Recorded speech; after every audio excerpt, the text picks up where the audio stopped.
Ahead of storms this week, a group of North Austin homeowners are still repairing their homes after flooding during last week's severe weather. Water came way up last week. This group wants the city to finish the project. It wants to know what the plan is here because it was supposed to reduce their flooding risk in the neighborhood.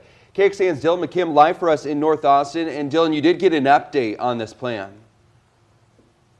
Hey, good morning, Tom and Erica. I'm standing on top of the storm culvert that was clogged last week by dead trees and debris. It prevented water from flowing underneath this bridge. Instead, it went over and created a river along Mearns Meadow Boulevard. Go ahead and take a look at the video that was captured by neighbors last week of that rainwater river.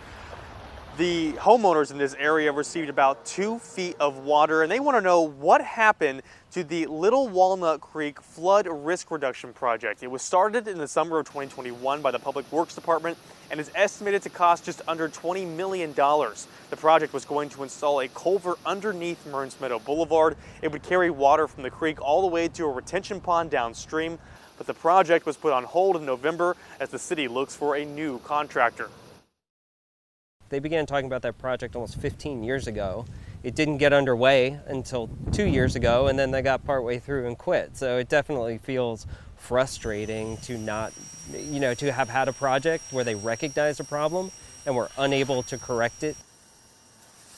We did reach out to the Public Works Department to get an update on the project after 6 months of no work. Last week, a spokesperson told me the department would have some answers on Monday. I reached out again yesterday, and guys, we have still not received any answers as to when this project will resume. So as that project remains in limbo, neighbors here are still concerned. The city did come out here and clear this storm culvert over the weekend, but those homeowners, they're concerned about more debris and more dead trees that may be upstream. It may clog it again if we have any more severe weather in this area.